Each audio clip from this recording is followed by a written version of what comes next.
Hello दोस्तों, जैसा आपको विदित ही है कि हम क्वेश्चन सीरीज लेकर आ रहे हैं और ये 3000 क्वेश्चन की क्वेश्चन सीरीज चल रही है, जिसमें 50 क्वेश्चन रोजाना आपको के सामने प्रस्तुत किए जाते हैं। दोस्तों, यदि वास्तव में आप हिंदी साहित्य की तैयारी करना चाहते हैं, यदि आप संपूर्ण साहित्य पर अपनी पकड़ बनाना चाहते हैं, तो इन क्वेश्चनों को अवश्य लगाइए। ये 3000 क्वेश्चन लगभग आपके हिंदी साहित्य के प्रत्येक चैप्टर में बनने वाले प्रत्येक क्वेश्चन को आपके समक्ष अभिव्यक्त करते हैं। तो लगाना मत भूलिएगा। रोजाना 50 क्वेश्चन बहुत ज़्यादा नहीं होते हैं, और वास्तव में यदि आपने तैयारी की हुई है तो ये 50 क्वेश्चन की जो सीरीज है इसको अवश्य लगाइए।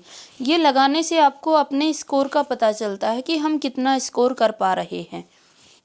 और जैसा आपको विदित ही है कि हम जो यूजीसी नेट का पेपर है वो आपका पेपर जो है 13 नवंबर का है, और 13 नवंबर तक कोशिश करेंगे कि ये 3000 क्वेश्चन जो हैं वो कंप्लीट कर लिए जाएं, ताकि हमें किसी प्रकार के क्वेश्चन को करने में आगे कठिनाई न हो। कल हम क्वेश्चन नंबर 60 तक देख चुके थे। आज की सीरीज हमारी होगी क्वेश्चन नंबर 61 से शुरू होगी। और दोस्तों, बस थोड़ा बता देना चाहती हूँ, आज की इस सीरीज में मैं 40 क्वेश्चन ही लेकर आई हूँ, ताकि हम एक समय काउंटिंग पे पहुँच पाएँ। उसके बाद फिर रोज़ाना 50 क्वेश्चन आ जाएंगे। हमें अगर दिन में 2 वीडियो अपलोड करनी पड़ती हैं तो करेंगे। आप लोगों का स्कोर अच्छा रहे, इसके लिए हर मेहनत हम करने को तैयार हैं, लेकिन साथ साथ आपको भी मेहनत करनी होगी। आपको भी अपना स्कोर रोजाना देखना होगा कि कितना स्कोर है, कौन सा क्वेश्चन मेरा गलत हुआ, कौन सा क्वेश्चन सही था, ये सब आपको देखना पड़ेगा। चलिए दोस्तों, आज आवाज़ में थोड़ा सा लग रहा है आपको कि आवाज़ शायद अच्छी नहीं लग रही हो कानों को। भाई, इसमें मेरा भी दोष नहीं है, क्योंकि सारे दिन काम करते करते आवाज़ भारी हो जाती है। हमें आवाज़ से कुछ नहीं लेना है। हमें वास्तव में दोस्तों, जब कुछ पाना होता है ना, तो कुछ छोटी छोटी बातों को हमें नेगलेक्ट करके चलना पड़ता है। हम ये कहें कि आपको स्मार्ट बोर्ड दें, स्मार्ट बोर्ड पर ये क्वेश्चन दें। दोस्तों, क्या फ़र्क पड़ता है कि स्मार्ट बोर्ड पे क्वेश्चन देख रहे हो या फिर आप सिंपल बोर्ड पे क्वेश्चन देख रहे हो? कोई फ़र्क नहीं पड़ता है। हमें जो वास्तव में तैयारी करने वाले होते हैं ना, उनको क्वेश्चन से मतलब होता है। उनको हाँ, आवाज़ भी इतनी ऐसी होनी चाहिए कि हमें थोड़ा सा अच्छा लगे, ताकि हम हमारे अंदर मोटिवेशन बने। लेकिन बहुत कुछ खो देने के बाद ही हम बहुत कुछ पाते हैं। तो दोस्तों, कुछ चीज़ों को नेगलेक्ट करके चलना होगा आपको। जैसे मेरी आवाज़ है या फिर स्क्रीन पे धुंधला दिखाई दे रहा है, कोई बात नहीं, आप एक मैनेज करो क्वेश्चन को, और क्वेश्चन देखो। मेन आपका है क्वेश्चन निकालना, कि क्या मैं क्वेश्चन निकाल पाता हूँ या नहीं पाता हूँ। आइए, आज का हमारा क्वेश्चन है, क्वेश्चन नंबर 61 है, दक्षिणी हिंदी का दूसरा नाम है। दोस्तों, क्वेश्चन कई बार रिपीट हो चुका है, लेकिन कहना चाहूँगी कि जितनी बार क्वेश्चन रिपीट होता है उतना ही महत्वपूर्ण क्वेश्चन होता है। तो इसे हमें अवश्य, जितनी बार ये रिपीट होगा, हमें अच्छे से याद हो जाएगा। विकल्प दिए गए हिंदवी, कोरवी, खड़ी बोली, हैदराबादी। सही विकल्प का चयन कर आपको कमेंट करके आंसर देना है। दोस्तों, कहना चाहूँगी, आप लोग ना वीडियो तो देखते हैं लेकिन कमेंट नहीं करते हैं। कमेंट कीजिए, इससे आपको फ़ायदा होगा। जैसा आपने सुना है ना कि हम किसी भी प्रोग्राम में या किसी दूसरे को मोटिवेट करने के लिए हथेलियाँ बजाते हैं। जब हम ताली बजाते हैं और हमारी दोनों हथेली एक दूसरे के पास आती हैं, तो सामने वाले को तो मोटिवेशन मिलता ही मिलता है, लेकिन हमें भी साइंटिफिक फ़ायदे मिलते हैं। कि जैसे हमारी हथेलियाँ दबती हैं, हमारे मस्तिष्क में डायरेक्ट उसकी जो इन्फॉर्मेशन है वो जाती है, और हमारे मस्तिष्क की जो क्रियाविधि होती है वो तीव्र हो जाती है। तो इसी प्रकार से आप लोग भी क्वेश्चन को कीजिए, क्वेश्चन करके कमेंट करके आंसर अवश्य दीजिए। इससे मुझे तो फ़ायदा है ही है, अगर आप कमेंट करते हो तो मेरे लिए तो मोटिवेशन का कारण बनते ही हैं, लेकिन साथ साथ आपके हाथों को भी आपके मस्तिष्क के साथ चलने की आदत हो जाती है। तो कमेंट करना मत भूलिए, कमेंट करके अवश्य आंसर दीजिए। चलिए दोस्तों, आज का हमारा क्वेश्चन है क्वेश्चन नंबर 61। जैसा कि आपने देखा कि हमारा क्वेश्चन जो है वो क्वेश्चन कह रहा है दक्षिणी हिंदी का दूसरा नाम है। विकल्प आपके समक्ष हैं, जल्दी से आंसर दीजिए।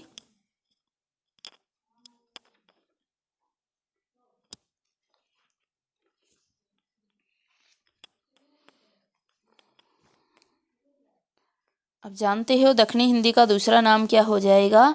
हिंदवी हो जाएगा। हमारा आंसर हो जाएगा ए। अगला क्वेश्चन देखिए। अगला क्वेश्चन है क्वेश्चन नंबर 62 हमारे समक्ष है। निम्नलिखित में से नागरी प्रचारिणी सभा से कौन जुड़ा रहा है? विकल्प हैं भारतेंदु, प्रसाद, श्याम सुंदर दास, प्रेमचंद। सही विकल्प का चयन कर आंसर दीजिए।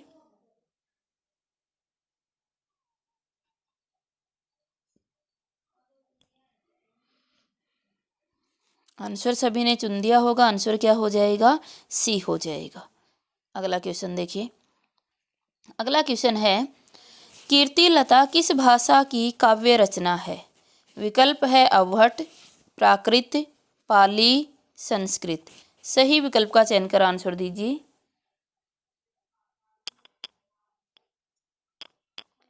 आंसर हो जाएगा ए अवहट। अगला क्वेश्चन देखिए।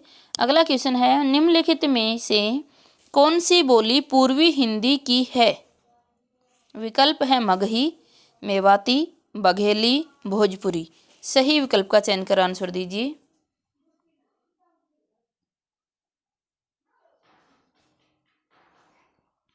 आंसर हो जाएगा हमारा सी बघेली।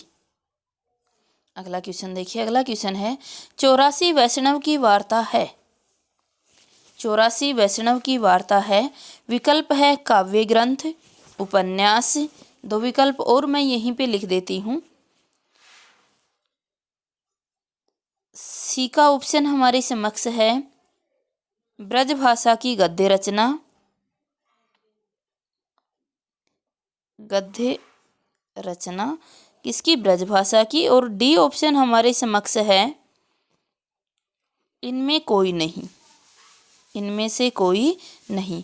अब आपको आंसर देना है। 84 वैष्णव की वार्ता है, काव्य ग्रंथ है, उपन्यास है, ब्रजभाषा की गद्य रचना है। ये दिया इसने ब्रजभाषा की गद्य रचना है या फिर इनमें से कोई नहीं। सही विकल्प का चयन कर आंसर दीजिए।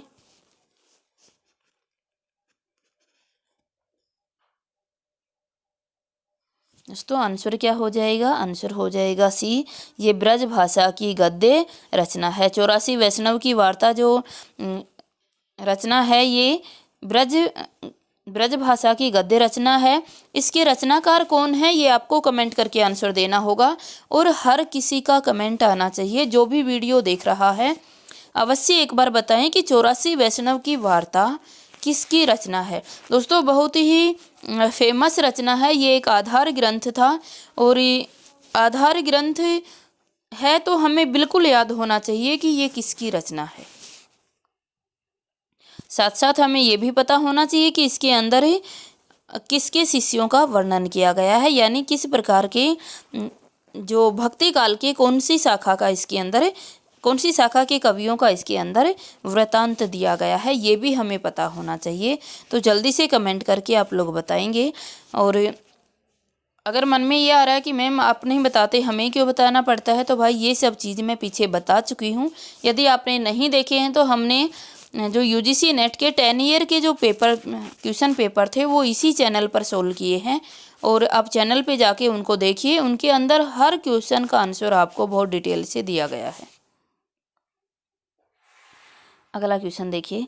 अगला क्वेश्चन हमारे समक्ष है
दोस्तों अगला क्वेश्चन हमारे समक्ष है।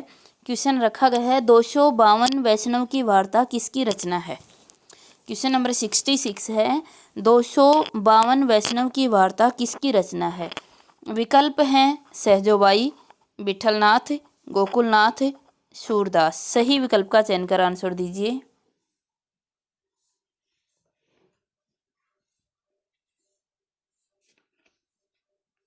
हमारा आंसर हो जाएगा सी, गोकुलनाथ। 252 वैष्णव की वार्ता और 84 वैष्णव की वार्ता दोनों ही किसकी रचना है, आपके गोकुलनाथ की रचना है। और दोनों के अंदर ही कृष्ण भक्त काव्य की, कृष्ण भक्ति के जो कवि हैं या कृष्ण भक्ति शाखा के जो कवि हैं उनका जीवन वृत्तांत दिया गया है। अगला क्वेश्चन है अष्टयाम के रचयिता हैं। अष्टयाम के रचयिता कौन है। विकल्प है नंददास, नाभादास, चतुर्भुजदास, सूरदास। सही विकल्प का चयन कर आंसर दीजिए।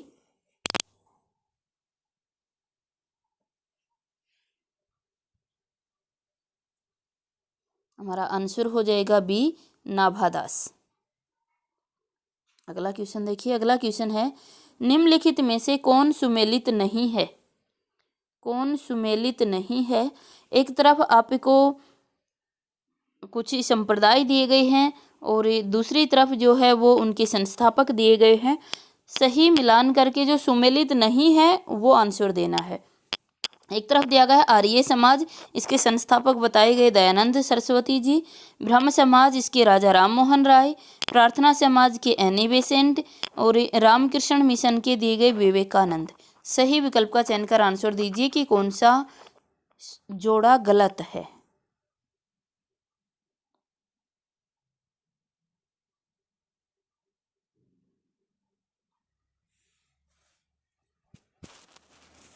दोस्तों ये क्वेश्चन हम आपको बहुत बार करवा चुके हैं और इसका आंसर हम आपको नहीं बताएंगे। आपको ही आंसर देना है कि सुमेलित कौन नहीं है।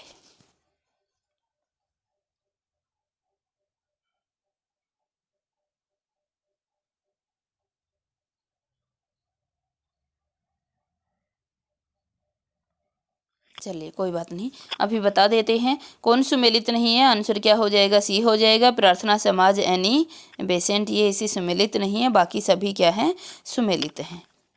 अगला क्वेश्चन देखिए। अगला क्वेश्चन है निम्नलिखित में से क्या ठीक नहीं है। विकल्प हैं मैथिली बिहारी हिंदी की भाषा है, मारवाड़ी राजस्थानी हिंदी की है, बुंदेली पूर्वी हिंदी की है, कन्नौजी पश्चिमी हिंदी की है। जो ठीक नहीं है उसे चुनकर आंसर देना है। आंसर दीजिए।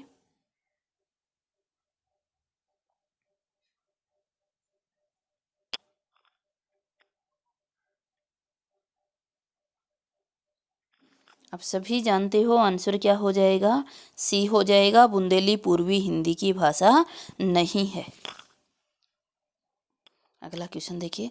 अगला क्वेश्चन है इस समय हिंदी क्षेत्र के अंतर्गत कितने प्रदेश सम्मिलित हैं। इस समय हिंदी क्षेत्र के अंतर्गत कितने प्रदेश सम्मिलित हैं। विकल्प है 9, 10, 7, 8। सही विकल्प का चयन कर आंसर दीजिए।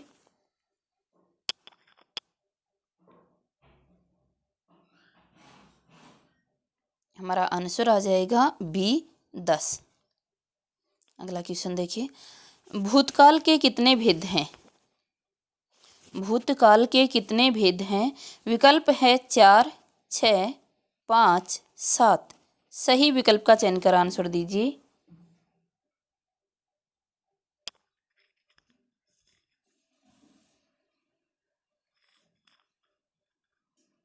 आंसर क्या हो जाएगा, 6। भूतकाल के कितने भेद हैं, 6 भेद आते हैं। जिससे सबसे ज़्यादा जो पूछा जाता है वो पूछा जाता है हेतु, हेतु मध्य, भूतकाल। यानी प्राचीन समय में भूतकाल या प्राचीन समय में या पहले के समय में एक क्रिया यदि दूसरी क्रिया पर निर्भर करती है तो वहाँ हेतु, हेतु मध्य, भूतकाल होता है। जैसे मेहनत की होती तो पास होते। मेहनत की होती तो पास होते। तो मेहनत करना और पास होना ये दोनों क्रियाएं एक दूसरे पर निर्भर करती हैं। तो ऐसा जब वाक्य हमें दिया जाता है और काल पूछा जाता है तो फिर ये हेतु हेतु मध्य भूतकाल हो जाएगा, सबसे ज़्यादा पूछा जाता है। बाकी 6 प्रकार काल की डिटेल्ड वीडियो में आपको मिल जाएंगे कि भूतकाल के 6 प्रकार कौन कौन से हुआ करते हैं। अगला क्वेश्चन देखिए। अगला क्वेश्चन है, निम्नलिखित में से कौन सा मेल सही नहीं है। विकल्प दिया गया कि कन्नौजी इटावा में बोली जाती है, ब्रजभाषा हाथरस में बोली जाती है, भोजपुरी लखनऊ में बोली जाती है और बुंदेली झांसी में बोली जाती है। सही कौन सा नहीं है उसे चुनकर आंसर देना है। आंसर दीजिए।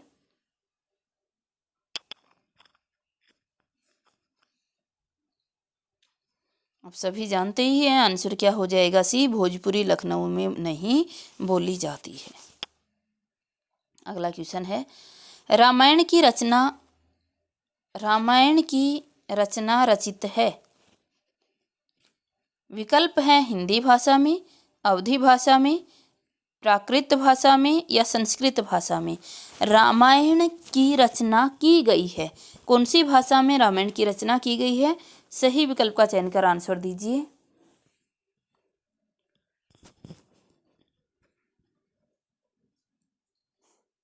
दोस्तों ध्यान दीजिए, रामचरितमानस नहीं पूछा इसने पूछा रामायण की रचना रचित है। आंसर क्या हो जाएगा। डी, संस्कृत में। अगला क्वेश्चन देखिए। अगला क्वेश्चन है, पाली खालिस्तान धर्म की भाषा है। पाली खालिस्तान धर्म की भाषा है। विकल्प है वैदिक धर्म, बौद्ध धर्म, जैन धर्म या सिख धर्म। सही विकल्प का चयन कर आंसर दीजिए।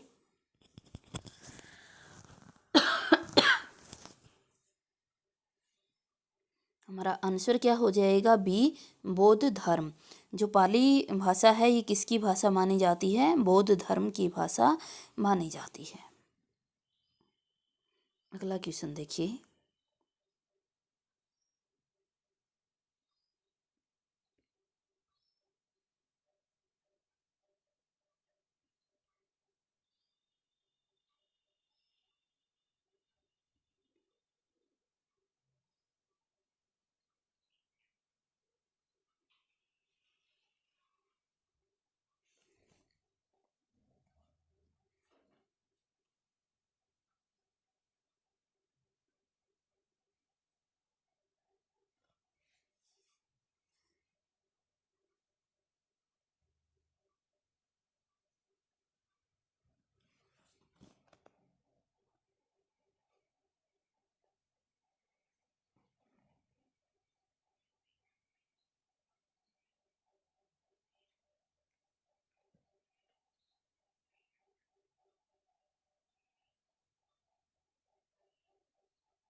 दोस्तों अगला क्वेश्चन है क्वेश्चन नंबर 75 है। अपभ्रंश काल में बोलचाल की भाषा का नाम खालिस्तान था। अपभ्रंश काल में बोलचाल की भाषा का नाम खालिस्तान था। विकल्प है हिंदी, देश भाषा, अवहट, अवध। सही विकल्प का चयन कर आंसर दीजिए।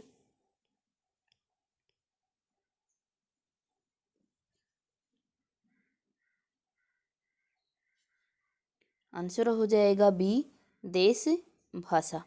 जो अपभ्रंश काल में बोलचाल की भाषा का नाम था वो कौन सा था आपका। देश भाषा। अगला क्वेश्चन देखिए। अगला क्वेश्चन हमारे समक्ष दिया गया है 76 का क्वेश्चन है, बैसवाड़ी बोली का दूसरा नाम है।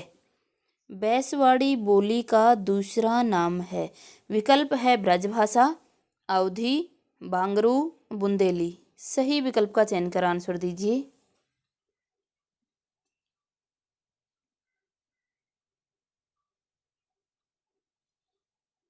आंसर हो जाएगा हमारा बी, अवधी। बैसवाड़ी जो बोली है उसका दूसरा नाम क्या है। अवधी। अगला क्वेश्चन देखिए। अगला क्वेश्चन है, किस अपभ्रंश से पहाड़ी भाषा का विकास हुआ है। विकल्प है मागधी, अर्धमागधी, ब्राचड़, खस। सही विकल्प का चयन कर आंसर दीजिए। आंसर हो जाएगा हमारा डी, खस। पहाड़ी भाषा है उसका विकास कौन से अपभ्रंश से हुआ है? खस से हुआ है। अगला क्वेश्चन है, सर्वप्रथम कहाँ से देवनागरी लिपि का उल्लेख मिलता है? विकल्प है अशोक के शिलालेख, सिंधु घाटी, जयभट्ट का शिलालेख और सारनाथ। सही विकल्प का चयन कर आंसर दीजिए।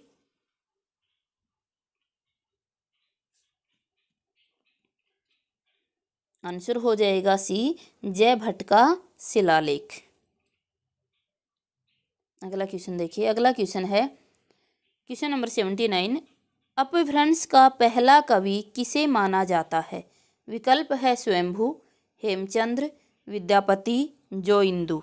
सही विकल्प का चयन कर आंसर दीजिए।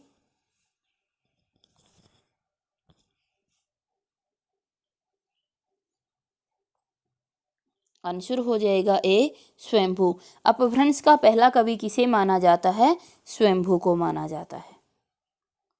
अगला क्वेश्चन है, निम्नलिखित में से गलत जोड़े को अलग कीजिए। एक तरफ राइटर दिए गए हैं और दूसरी तरफ उनकी रचनाएं दी गई हैं। एक तरफ लेखक और रचना है, जो अलग है, जो गलत जोड़ा है उसे आपको छांटकर अलग करना है। कमेंट करके आंसर देना है। विद्यापति की दी गई कीर्तिलता, हेमचंद्र की दी गई है शब्दानुशासन, दामोदर शर्मा की दी गई है वर्ण रत्नाकर और राम सिंह का दिया गया है पहुड़ा दोहा। सही विकल्प का चयन कर आंसर दीजिए कि कौन सा जोड़ा गलत है।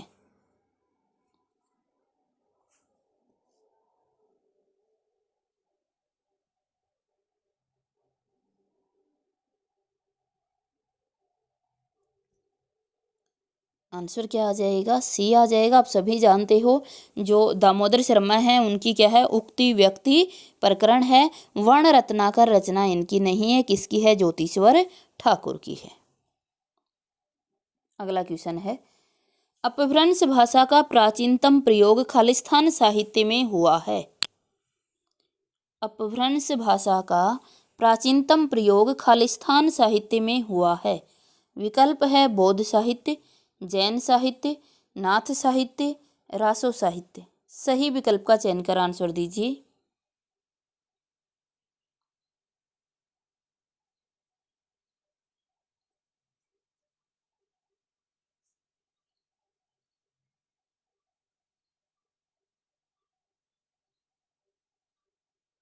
आंसर हमारा आ जाएगा क्या?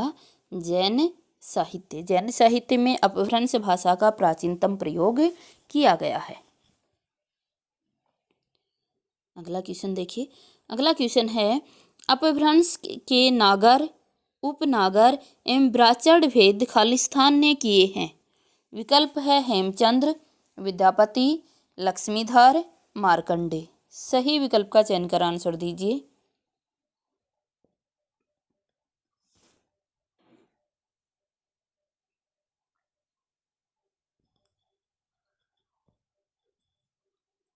हमारा आंसर क्या हो जाएगा? डी, मार्कंडे ने।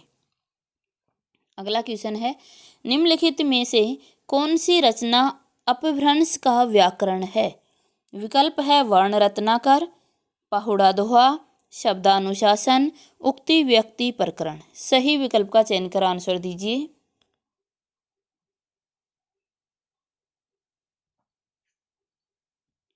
आंसर हो जाएगा क्या? सी, शब्दानुशासन। आप सभी जानते हैं जो शब्दानुशासन है वो क्या है? अपभ्रंश भाषा का व्याकरण कहलाता है। अगला क्वेश्चन देखिए। अगला क्वेश्चन है,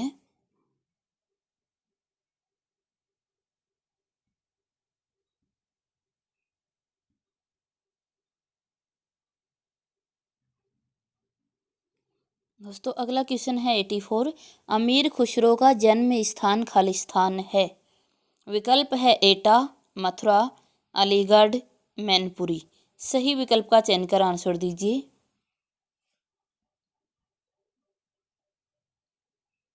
आंसर हो जाएगा ए, एटा। आप सभी जानते हो ये क्वेश्चन एक बार नहीं बहुत बार पूछा जा चुका है कि अमीर खुसरो का जन्म स्थान कौन सा है? एटा है। कब का है ये आप कमेंट करके बताएंगे। अगला क्वेश्चन है क्वेश्चन नंबर 85। फर्रुखाबाद में बोली जाने वाली बोली का नाम है। विकल्प है ब्रजभाषा, अवधी, बुंदेली, कन्नौजी। सही विकल्प का चयन कर आंसर दीजिए।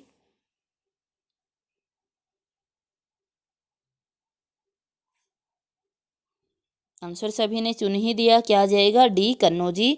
फर्रुखाबाद में कौन सी बोली बोली जाती है? कन्नौजी बोली जाती है। अगला क्वेश्चन है चैतन्य महाप्रभु का संबंध किस संप्रदाय से था? विकल्प है शुद्धाद्वैतवाद, सखी संप्रदाय, गौड़ीय संप्रदाय, रुद्र संप्रदाय। सही विकल्प का चयन कर आंसर दीजिए।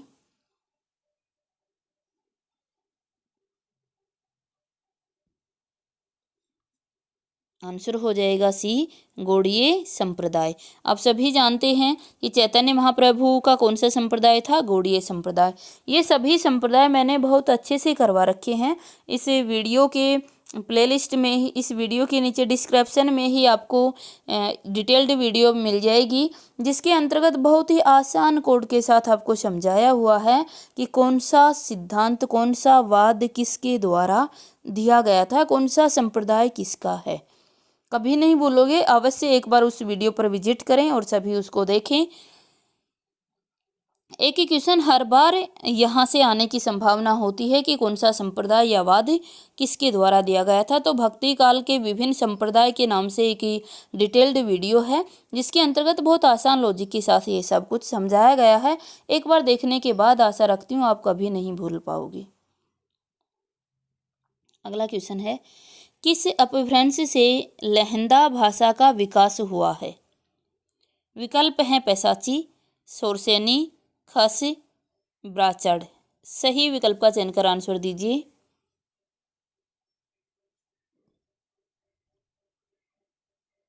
आंसर हो जाएगा हमारा ए, पैसाची। आप सभी जानते हो जो लहंदा है वो कहाँ से निकली हुई है? पैसाची से निकली हुई है। अगला क्वेश्चन है निम्नलिखित में से कौन सा कथन गलत है? ये चार विकल्प आपके समक्ष दिए गए हैं। गलत कथन का चयन कर आंसर देना है। आंसर दीजिए। विकल्प पहला है मराठी भाषा का विकास महाराष्ट्रीय अपभ्रंश से हुआ।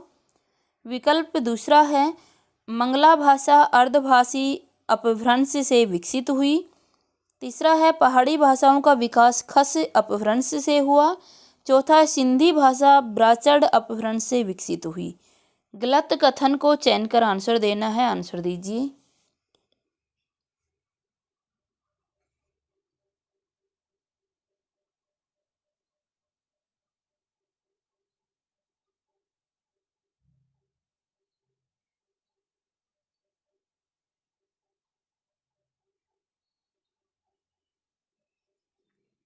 आंसर आ जाएगा ए, मराठी भाषा का विकास महाराष्ट्रीय अपभ्रंश से हुआ। यही कथन आपका गलत है, बाकी सारे कथन सही हैं। अगला क्वेश्चन है अपभ्रंश जब साहित्यिक भाषा थी उस समय बोलचाल की भाषा क्या थी? विकल्प है अवहट, पाली, देशभाषा, अपभ्रंश। सही विकल्प का चयन कर आंसर दीजिए।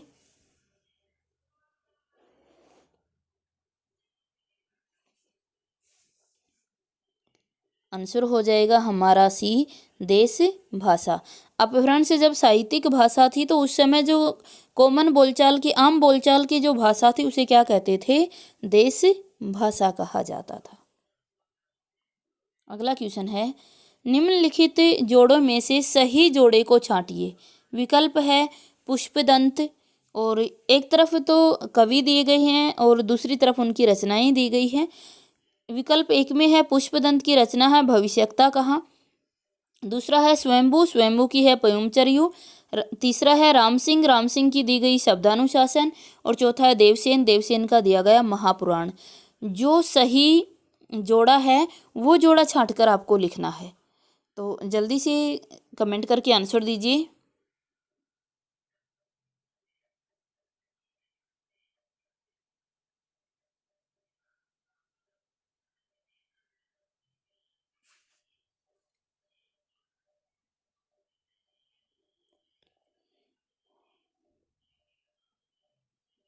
हमारा आंसर क्या हो जाएगा दोस्तों? आंसर हो जाएगा बी, स्वयंभू पयुमचर्यो। जो स्वयंभू है इनकी रचना कौन सी है? पयुमचर्यो। पुष्पदंत की रचना भविष्यता कहाँ नहीं है दोस्तों? भविष्यता कहाँ किसकी हो जाएगी आपकी? सभी जानते ही आप कि भविष्य अच्छा किसका होगा? जिसके पास धन होगा, यानी कि किसकी है ये आपकी? ये है धनपाल की। धनपाल की रचना है। और ये सभी रचनाएं मैंने वीडियो में आपको बहुत अच्छे से करवाई हुई हैं, कभी नहीं भूल पाओगे। एक बार जाकर डिटेल्ड वीडियो चैनल पर जाकर देख लीजिए। उसके बाद कहा राम सिंह। राम सिंह का पता ही है सभी को, क्या है? मुनि रामसेन कहो चाहे राम सिंह कहो, एक ही बात है, इनकी क्या है? पहुड़ा दोहा है। उसके बाद है देवसेन। देवसेन की महापुराण नहीं है, आप जानते हो। देवसेन की कौन सी थी प्रमुख रचना? थी श्रावकाचार। अगला क्वेश्चन देखिए। अगला क्वेश्चन है, किस महाकाव्य की रचना 1540 ईस्वी में अवधी भाषा में हुई? विकल्प है रामचरितमानस, पद्मावत, कृष्णायन, मंथन। सही विकल्प का चयन कर आंसर दीजिए।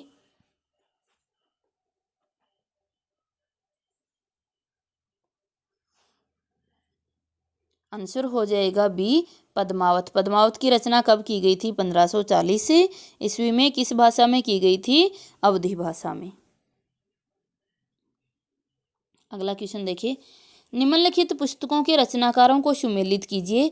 एक तरफ पुस्तक दी गई है और दूसरी तरफ रचना काल दिया गया है।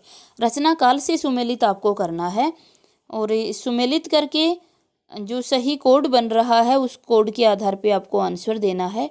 आंसर दीजिए सभी।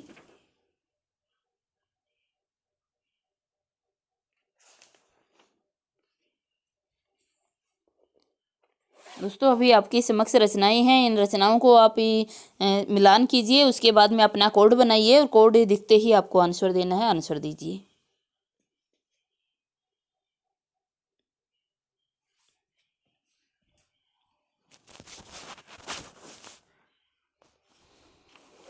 अपने पास से अवश्य जब आप ये पेपर सोल्व करें तो नोटबुक और अपना पेन लेकर बैठिए, ताकि आप ये लोग उसमें अपना कोड सही निर्धारित कर सकें।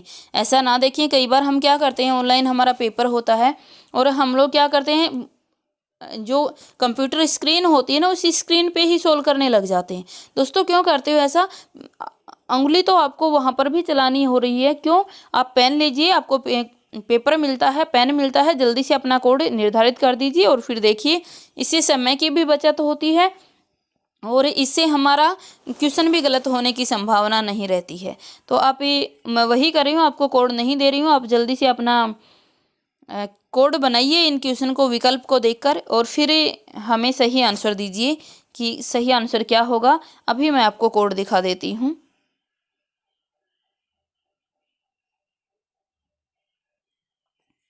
अभी दोस्तों आपके समक्ष कोड दिखाया गया है, जल्दी से आंसर दीजिए कमेंट करके।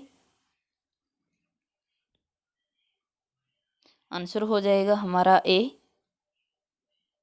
अगला क्वेश्चन देखिए। अगला क्वेश्चन है, निम्नलिखित में से कौन सी कृति ब्रज भाषा में नहीं लिखी गई है? निम्नलिखित में से कौन सी कृति ब्रज भाषा में नहीं लिखी गई? विकल्प है प्रेम वाटिका, भंवर गीत, मृगावती, शूरशारावली। सही विकल्प का चयन कर आंसर दीजिए।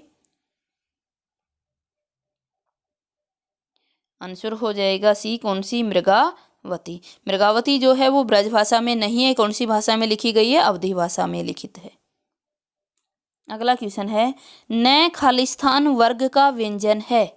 विकल्प है ओष्ठ्य, तालव्य, दंत्य, ऊष्म। सही विकल्प का चयन कर आंसर दीजिए।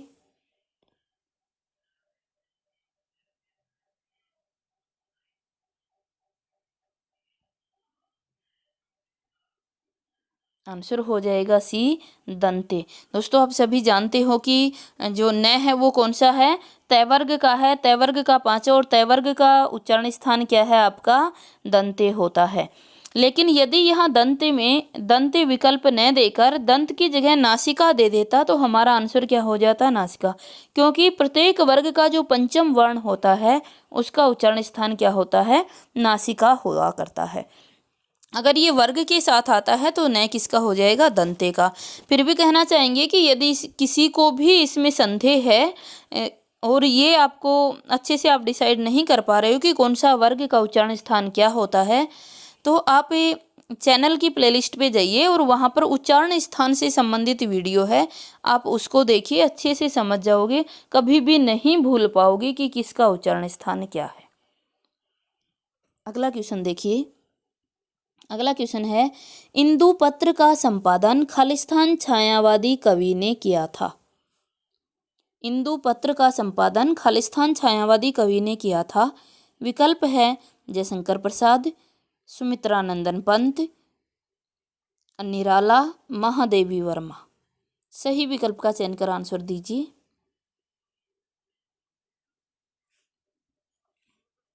सभी जानते हो आंसर क्या आ जाएगा, ए जयशंकर प्रसाद। अगला क्वेश्चन है, मतवाला के संपादक थे। विकल्प है निराला, बालकृष्ण भट्ट, भारतेंदु, बनारसी दास चतुर्वेदी। सही विकल्प का चयन कर आंसर दीजिए।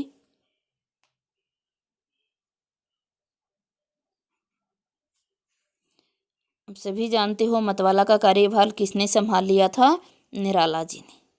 तो मतवाला के संपादक कौन थे, निराला। अगला क्वेश्चन है, सरस्वती पत्रिका के पहले संपादक थे। विकल्प हैं आचार्य रामचंद्र शुक्ल, महावीर प्रसाद द्विवेदी, श्याम सुंदर दास, भारतेंदु बाबू चतुर्वेदी। सही विकल्प का चयन कर आंसर दीजिए।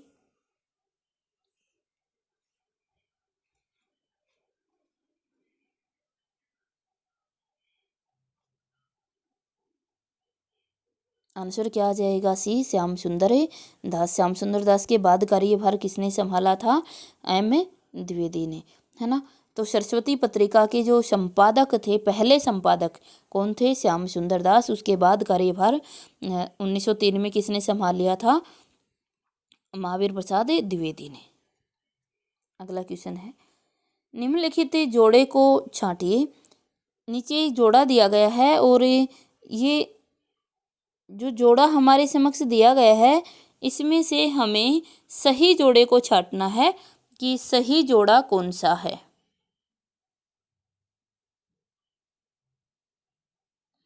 सॉरी दोस्तों, नीचे जो जोड़ा दिया गया है इसमें से गलत जोड़ा छांटना हमको, कि जो सुमेलित नहीं है उस जोड़े को हमें छांटना है।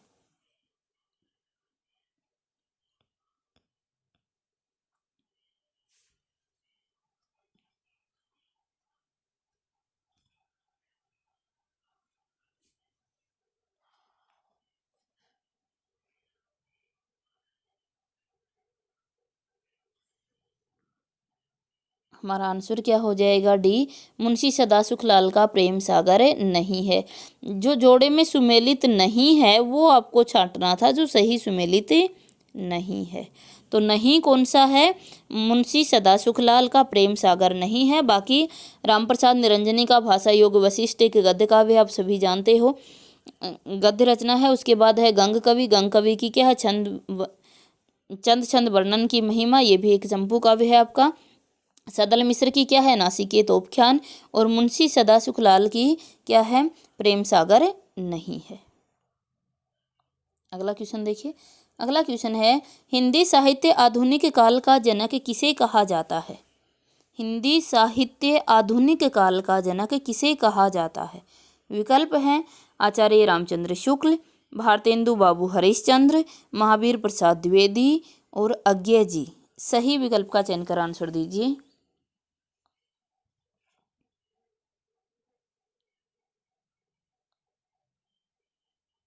हमारा आंसर क्या हो जाएगा, बी, भारतेंदु बाबू हरीश चंद्र।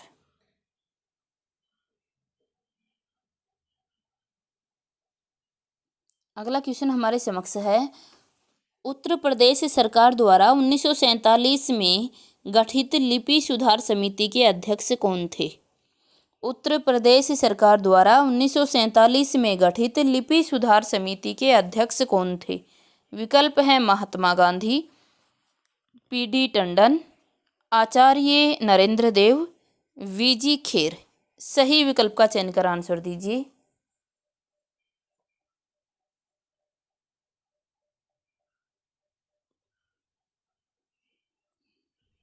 आंसर क्या हो जाएगा हमारा, आचार्य नरेंद्र देव, जो उत्तर प्रदेश यानी यूपी सरकार द्वारा 1947 में गठित लिपि सुधार समिति के अध्यक्ष कौन थे?